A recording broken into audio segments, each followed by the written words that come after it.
Hello and welcome to Hypothyroid Chef. I'm Ginny Mahar, your thyroid health and cooking coach. Welcome to my kitchen. Today we're going to be making balsamic tarragon chicken kebabs. This is a super easy spring, summer, or fall dinner, especially if you have a grill handy, but I'll also give you instructions for using the oven in case you don't. We're also going to be adding some veggies. We're going to do some grilled zucchini along with the balsamic tarragon chicken kebabs that uses the same marinade. So this is just a super easy, like 30-minute dinner. If you need to bulk it up for your family members or the people you share meals with, you can just add something simple like you can do mashed potatoes, you could do rice, you could do polenta. That'd be really nice. You could do a gluten-free pasta. So really simple to just add a starch to this, but this will be our dinner tonight. Another video that I recently did, I took you on a tour of my herb garden and we talked about cooking with fresh herbs. So if you want to learn more about that, check out that video. But I wanted to follow that up with this recipe because it uses one of my favorite fresh herbs from the garden, which is tarragon. Tarragon's delicious. It's super easy to grow. I planted this plant about 5 years ago. Probably cost me a couple bucks. Put it in the ground and it comes back year after year. So it's a perennial herb. It saves a ton of money and it's just absolutely wonderful with chicken. It's good with beef. There's lots of different uses for tarragon. It's wonderful in soups. It's in that family along with things like basil and fennel where it has a little bit of a licoricey flavor. So it's a little bit sweet, it's mild, and it's just dynamite in this marinade. This recipe is from my Thyroid-Healthy Everyday eCookbook. So as a special bonus, I will put that recipe for free in the description for this video. So you can check that out and grab the recipe there.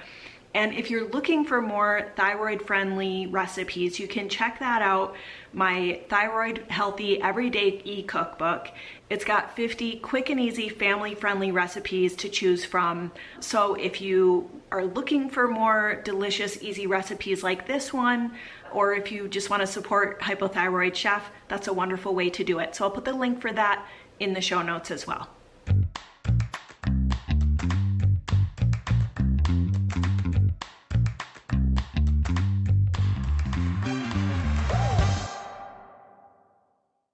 So let's get started making this marinade. We'll start by chopping up our tarragon, and since we are making a double batch so that we can also use this marinade for the veggies, we're gonna need about 3 tablespoons of fresh tarragon. So I showed you this in my other video on cooking with fresh herbs, but this is just a simple trick for harvesting fresh herbs. You strip down the stalk and the leaves come off really easily. It's very time saving. I know that can deter a lot of people from cooking with fresh herbs where it just seems so time consuming and tedious to harvest the leaves. But if you just go down the stalk, just like so, you can get those leaves off very, very easily.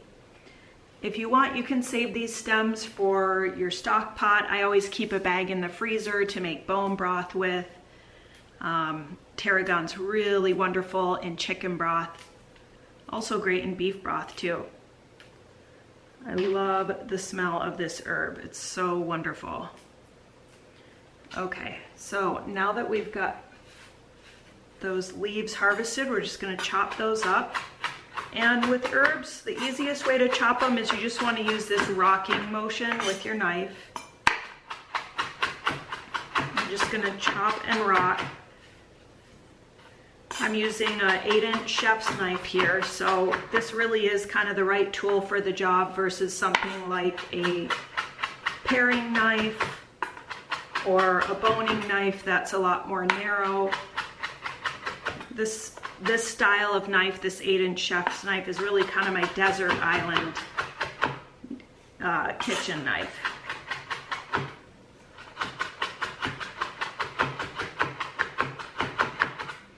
Okay, so we're gonna put that into this Pyrex measure. This is where we'll mix up our marinade. And again, we're doing a double batch here. I don't think I've got quite enough tarragon, so I'm gonna chop a little bit more.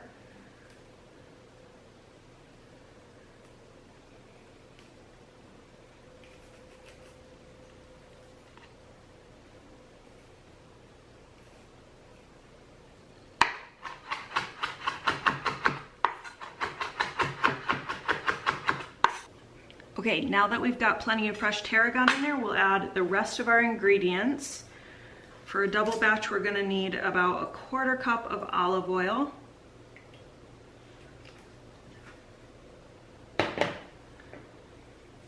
2 tablespoons of balsamic vinegar, 2 tablespoons of red wine vinegar,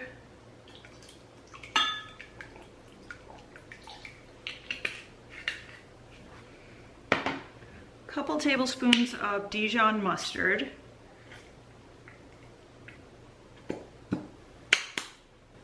and we're gonna do a 1/2 teaspoon each of garlic powder and onion powder.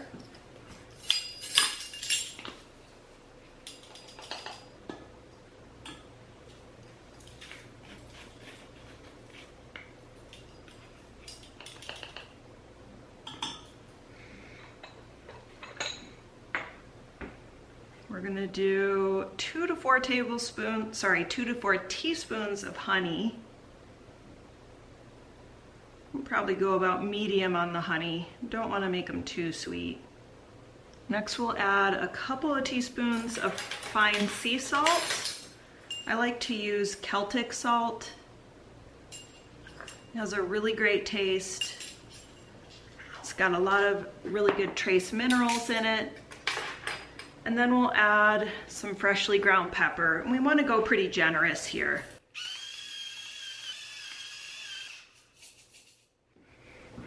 Okay, so we're just going to give that a stir.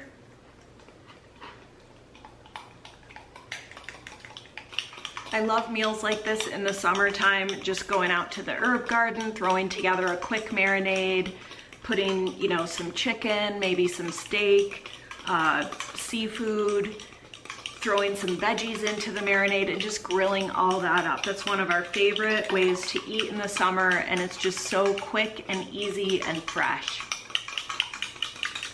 Okay, I always like to give my marinades a little taste just to see, you know, how the salt and the acid and the fat of the oil are all balancing together. That's kind of what we want, is that balance between the fat, salt, and acid. And since this is a marinade, we do want a good amount of seasoning. We want it to be, you know, a little on the salty side, a little bit on the kaboom flavor side. So we don't want to go too shy here with our seasoning the way we would for, say, like a vinaigrette for salad.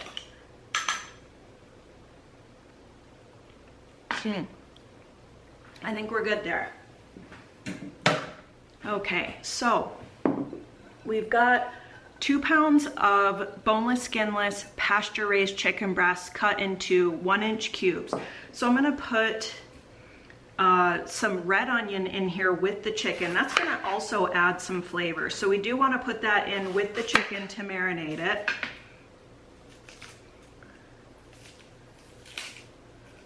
And we're gonna cut this onion up into about 1-inch pieces. So some pretty good sized chunks. This is gonna be the separating layer for the pieces of chicken once we put them on our skewers. So we'll put that into our bowl here. We're gonna pour about half the marinade onto this. And then we will give that a stir and let that marinate in the refrigerator for 1 to 4 hours. Of course, the longer you go, the more flavor you're gonna get. This marinade is mild enough that you could also probably go overnight. Okay, so we'll just cover that and let it refrigerate for 1 to 4 hours.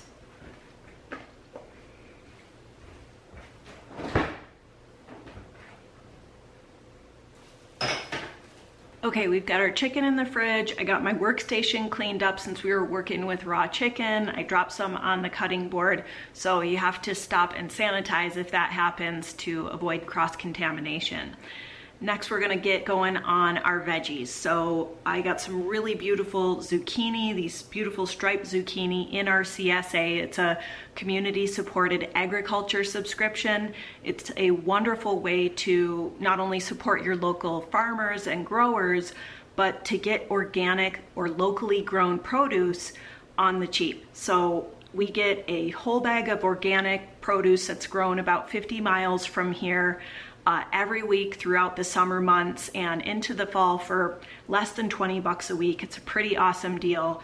And the produce that comes from there is absolutely superior to anything that you can get in the store that's gone through shipment and was grown so far away and all of that. So excited to enjoy this fresh zucchini tonight. This is a patty pan squash.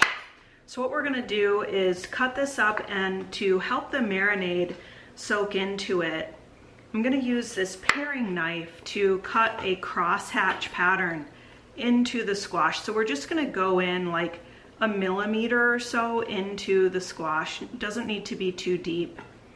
We'll just do a simple crosshatch pattern. That's just gonna kind of help the flavors absorb and get into the veggies. I'm gonna do the same thing for the zucchini, so I'll cut the ends off.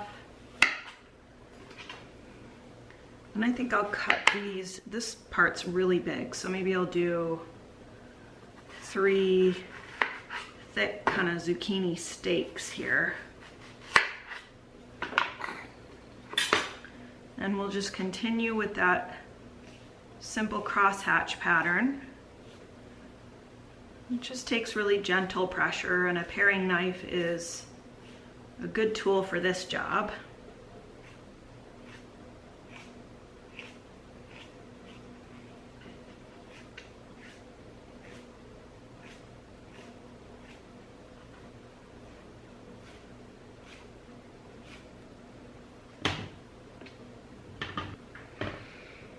And we'll just continue with this until we've got all our zucchini cut up and ready to marinate.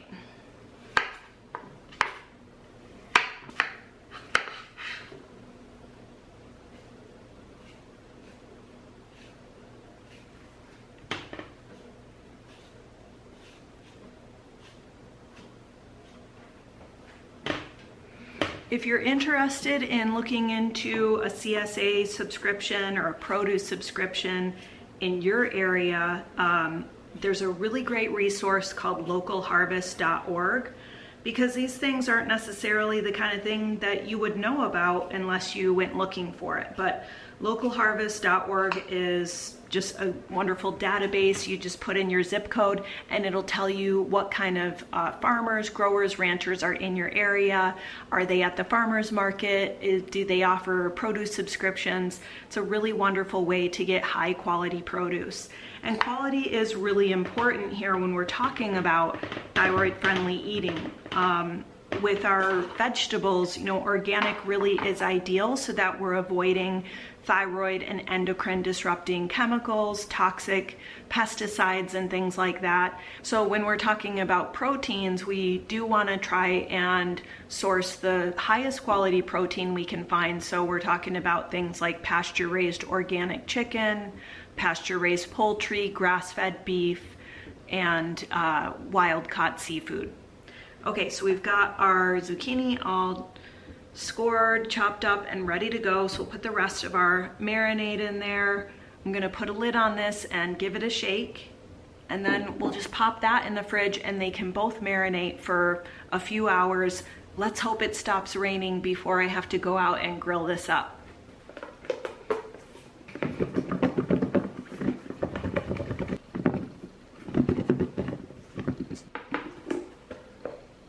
Yep, looks good. Everything's nice and coated.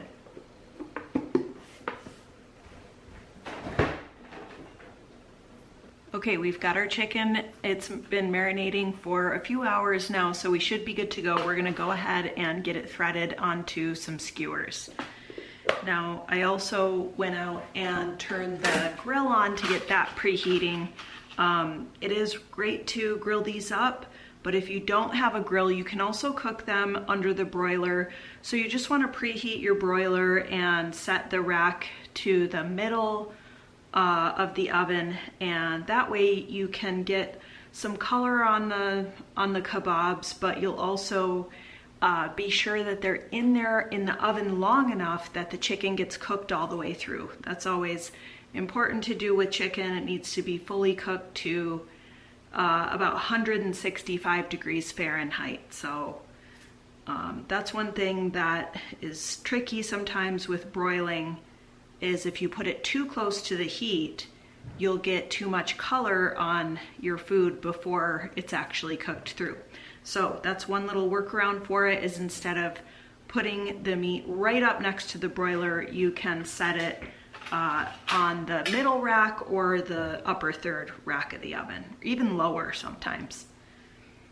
Okay, so I've got some metal skewers here that I'm threading this onto, and I'm putting a piece of onion in between each piece of chicken. That's going to not only add flavor, but also give us a little bit of breathing room between the pieces of chicken, because again, you know, unlike something like steak or lamb or even pork that can be a little bit pink in the middle, chicken really has to be cooked all the way through for it to be safe. So one way to do that when you're grilling on a skewer is to not overcrowd the meat, or really when you're cooking chicken in any way, you want to just not overcrowd that meat. Give it some breathing room, give the heat enough room to circulate around the chicken so that it gets fully cooked through.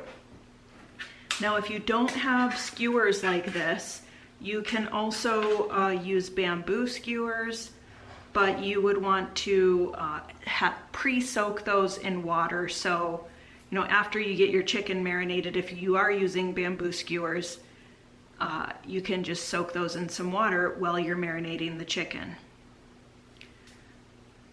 Now, if you're feeding a crowd, another thing you can do here is you can add veggies. You know, these are just chicken. I kind of like grilling these that way, because then I know, you know, the chicken is going to get done and then we'll pull the skewers, versus trying to manage, you know, veggies that might be overcooked before the chicken is all the way cooked. This just kind of helps make that getting the skewers cooked enough. It sort of simplifies that. But if you are feeding a crowd, you can add all kinds of veggies. This would be great with peppers, mushrooms, zucchini, as we're going to grill up separately. Another really nice touch with this marinade is you could do fresh grapes. So if you have some really nice big grapes, that would be a wonderful and sweet addition to this recipe. But for now, we're just going to do chicken, and then we're grilling our zucchini separately. When it comes to thyroid-friendly nutrition, protein is really, really important. It's also important for blood sugar balance, hormone balance, trying to get, you know, at least 20 to 30 grams per meal is kind of the minimum, and it's actually pretty hard to do. I think most of us aren't getting enough protein. That's one thing I like about chicken. Not only is it a nice lean protein, you know, it's got a lot of thyroid-friendly nutrients in it, as many types of animal proteins do. So it's quite high in selenium, which is a key thyroid supporting nutrient. It helps us convert inactive T4 hormone into active T3 hormone. Selenium plays a protective role for the thyroid, protecting it from stress and from toxins. It can even help lower thyroid antibodies like Hashimoto's antibodies or TPO antibodies. So selenium is a really wonderful nutrient that we want to make sure we get enough of in our diets. And animal protein, chicken in particular, is a great way to do that. Chicken also, one serving, so a 3-ounce serving of chicken has 84% of tyrosine in it. And tyrosine is a nutrient that the thyroid gland combines with iodine to produce thyroid hormone. And tyrosine is something that you really mainly find in animal protein. So that's one reason why, you know, high quality animal protein is one of the key principles of thyroid healthy eating. We want to make sure not just that we're getting enough protein, but that we're getting enough of those key thyroid supporting nutrients. We'll do one with extra onion here because we've got a little bit left over.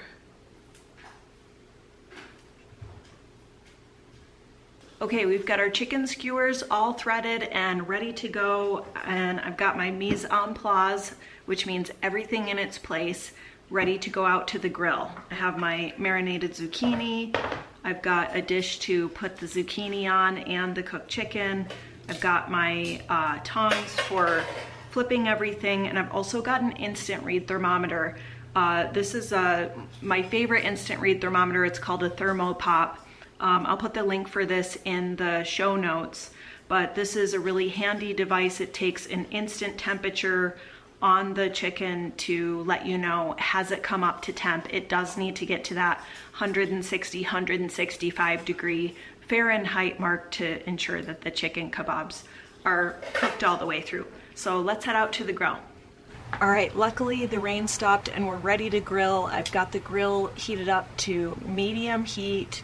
Got it all cleaned up, and I've got my kebabs here ready to go. So we'll get those onto the heat, put them across the grates, and these are gonna take about 15 minutes to cook. So I'm gonna get these going and give them a few minutes before I cook the zucchini, because that's not gonna take quite as long.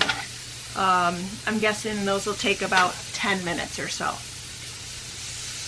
So we'll go ahead and close the grill and let those cook. As my husband says, looking ain't cooking, so try to keep the grill closed, and you'll get that sort of oven effect to make sure that the chicken is well cooked. All right, I just went to the herb garden and picked some fresh tarragon that we can use for garnish when the kebabs are done. We're gonna go ahead and flip these, and then we'll get the zucchini going.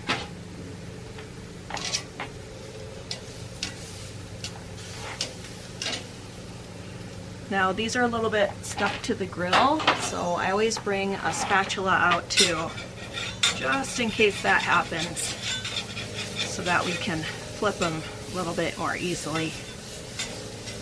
We've got some nice grill marks going on here.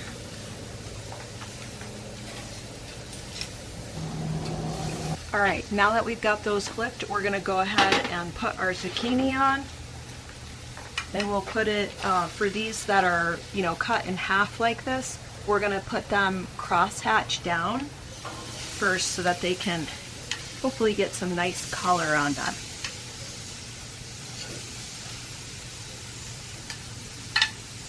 With zucchini, the trick is you wanna get it done, but not too done to where it's soggy and watery.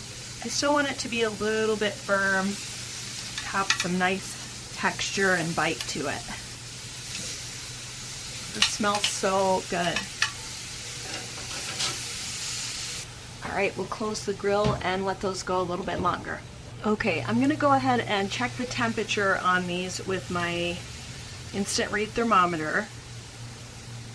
You wanna go into one of the bigger pieces of chicken, and this particular thermometer, the Thermopop, one reason why I like it is it will take the temperature just from the tip of this prong. So whereas some instant read thermometers, you have to put it in, several inches. There's like a dimple on them where the temperature registers. This one, you can just register the temperature from the very tip. So what we're going for is about 160 to 165. And we're looking pretty close. Check another couple pieces here. Okay, that one's about 130. So, that's kind of the trick with skewers is, some of these are registering 150, 160, some of them are registering 130, 145. So we're going to give them just a couple more minutes just to make sure everything is, cooked enough. We'll check on our zucchini here. I'm going to use a different set of tongs than we used for the raw chicken. Oh yeah, that was great.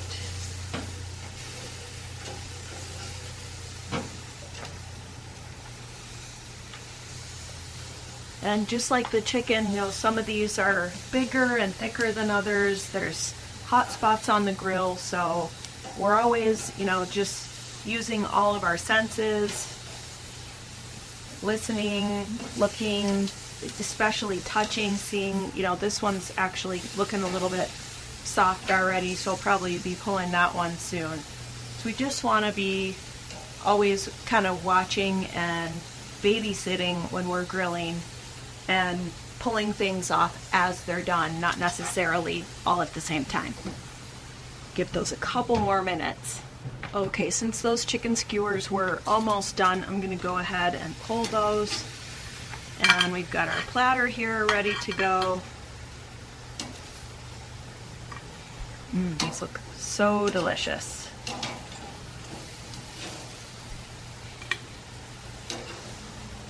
Got a little buddy out here who's just hoping that I drop something.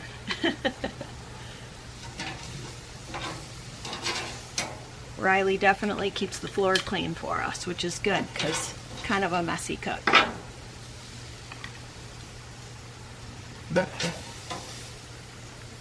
All right. These look gorgeous. And they've got these really nice flecks of green on there from the tarragon. Yeah, I'm excited. Okay, I'm gonna go ahead and pull that piece of zucchini before it gets too soft on us. These other ones are still pretty firm.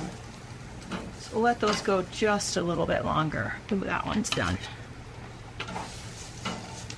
Just a couple more minutes on those and that's it. Dinner's served. Super, super easy meal. I'll give you a look at these Balsamic Tarragon Chicken Kabobs. These are so delicious. I'm just going to take some of these sprigs of fresh tarragon from the garden, add a little garnish. Because there's so much tarragon in the garden, we couldn't possibly eat it all. So we might as well make it look pretty. See, this is where we have to kind of start to watch out. Because she'll come in and try to get something off the grill. There's my grill buddy. What are you doing?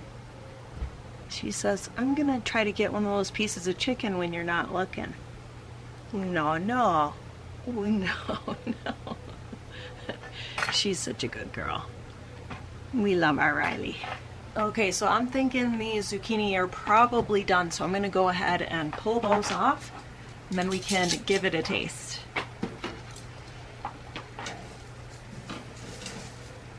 Oh yeah, that's perfect. It's a little bit flexible and tender, but it's not totally floppy.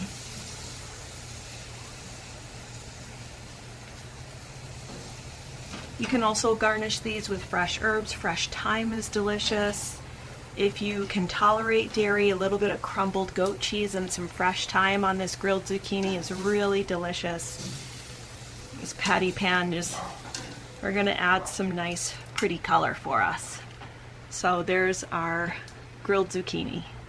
All right, everything's done, so I'm gonna do a quick taste test. Our chicken looks great, perfectly cooked all the way through. Get a bite with a little bit of that sweet red onion. That tarragon is to die for, and it's so nice with the balsamic, and then you've got these juicy bites of grilled zucchini to wash it down. It's such a great simple summer meal. I love to cook this way. It's a really fun thyroid-friendly cooking technique to use fresh herbs, use the grill, throw something together like this in 30 minutes of prep time, a little bit longer on the marinating time, but it's a really simple, easy meal. So I hope you enjoy it as much as I do. Once again, this recipe can be found in the description for this video. And if you'd like more thyroid-friendly recipes, you can check out my Thyroid-Friendly Everyday eCookbook featuring over 50 quick and easy thyroid-friendly family recipes like this one. I'll put the link for that in the description as well. Thank you so much for watching. Don't forget to like and subscribe for more thyroid-friendly recipes and lifestyle inspiration. I'm Ginny Mahar, the Hypothyroid Chef, wishing you happy cooking, happy thriving, and the best of health.